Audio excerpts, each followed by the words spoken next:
Well, I didn't get very far on my plow coulter project today. I guess that's going to have to be okay. I did get the new races into the hub. I have acquired this nice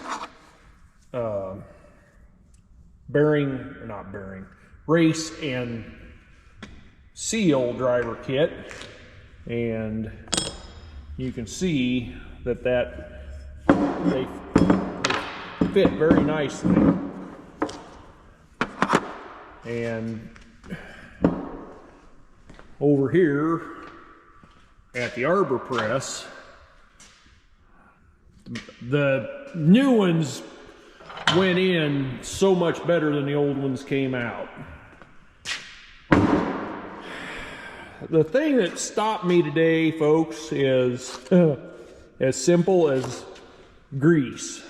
Somewhere on this place there is a pint jar of wheel bearing grease, and I can't find it. So I brought the old DeWalt power grease gun over here, which was out in the other building, and it's really cold out there, and I'm guessing that grease is really stiff, so we're going to let her warm up to shop temperature, which is 50 or just a tick more, and we'll take another swing at this tomorrow, which to you will seem like the same day. Amazing how that happens. Anyway, we're making progress on this coulter situation. I'm going to look at the other 4 that are on that plow. I think I can probably take them apart. Well, I may not even take them apart. They're a little sloppy. I may just tighten the nut up a tick, and if they'll tighten up, we're gonna go with that. Anyway, that's all for this for now.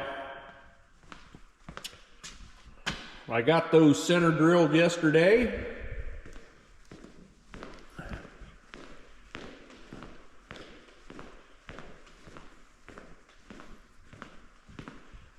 The next thing I'm going to tackle before those hoses, I'm going to try to get this put back together, which shouldn't be that big a deal.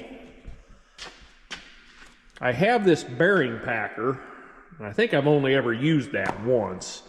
And because of the way these bearings are shielded, get one out here. See, they've got that shield on them. Keep the dust out. Because of that, I don't think that bearing packer is going to work, and my normal old-fashioned method is not going to work very good. So I'm gonna, I don't know, maybe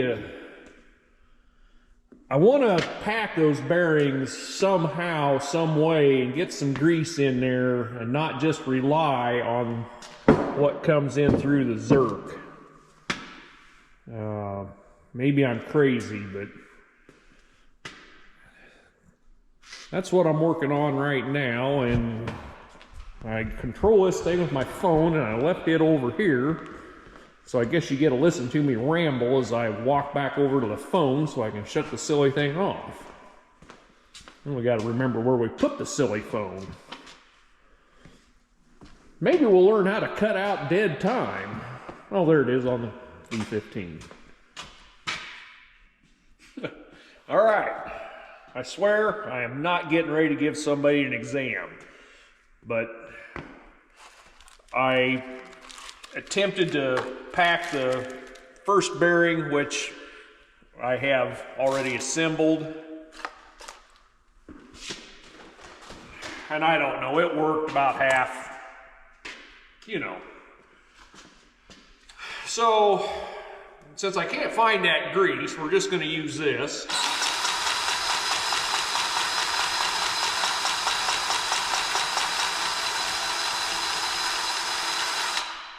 And as luck would have it, the gun's going to be empty.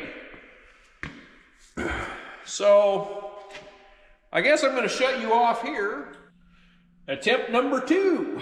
Okay. I'm gonna have to sacrifice a rubber tree to shoot this video, I guess. Hell, when that gun ran out, I thought I was at work there for a minute. I don't know if any of you other guys ever run into that. It seems like every grease gun I pick up at work is always empty.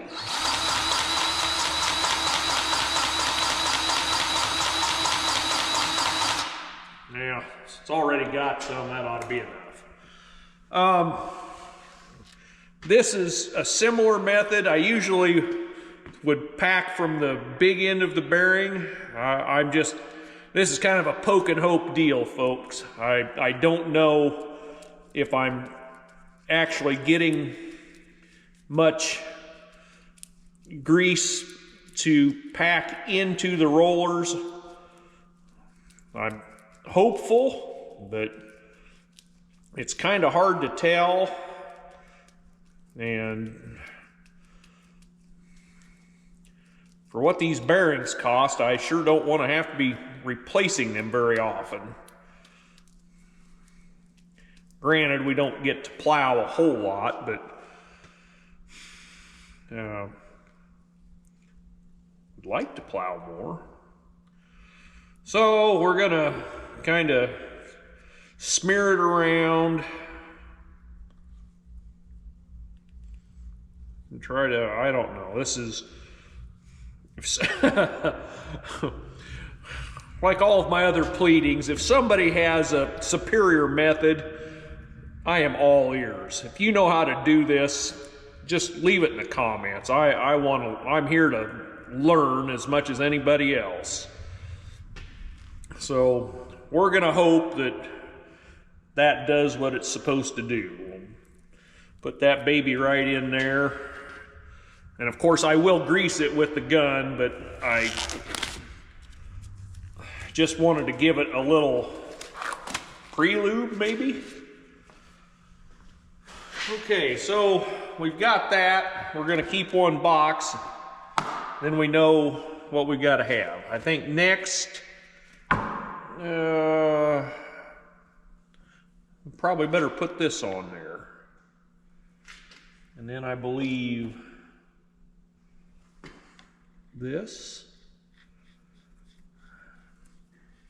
And I'm going to do something. I'm not going to use the impact wrench to tighten this up.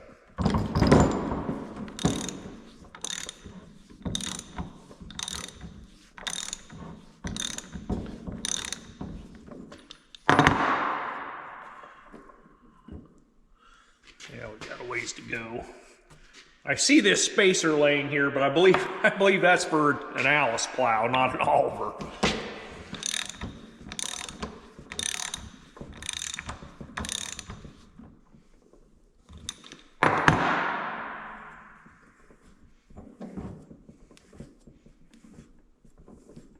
That doesn't feel too bad.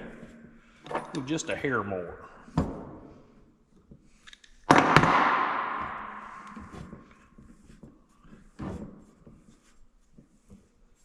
It's not too bad. Let's see. Where's our Zerk at? Right there.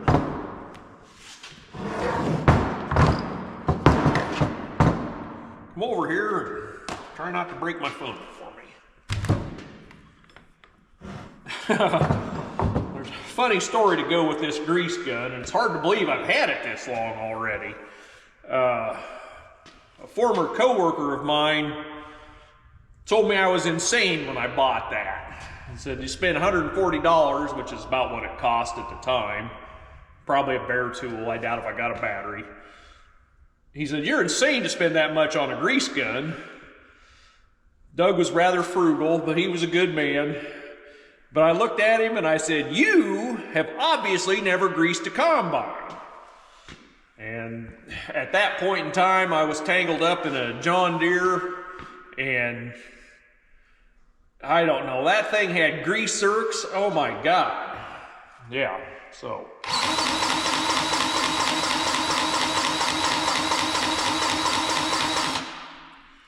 I don't know how long to hammer on that. I'm gonna quit there.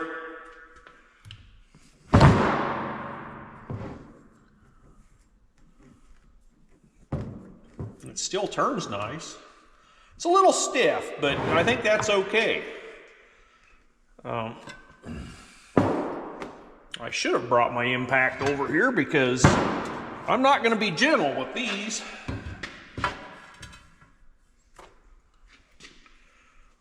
I like new fasteners, but this stuff all looks like it ought to be fine, so we're going to go with it.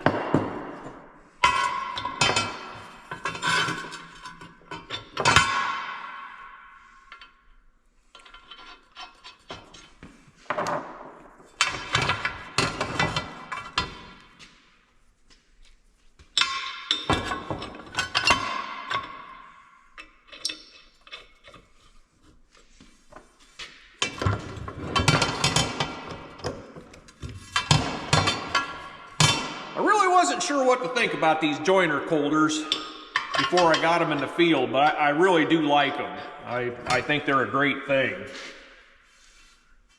I wish I had more of them. We could pirate them onto other brands of plows.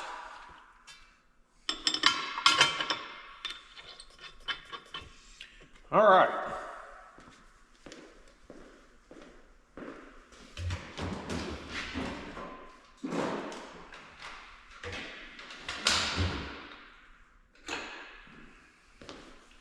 Three-eighths impacts on the other end of the shop, so we'll go to the toolbox and get this 1/2 inch.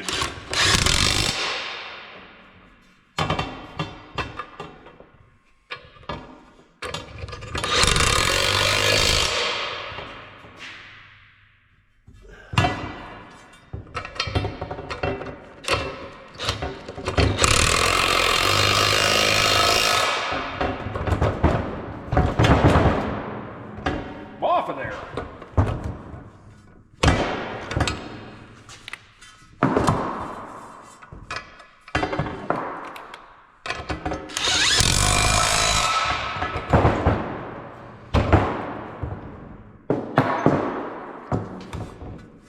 Oh yeah. I think that'll just be peachy. I like it.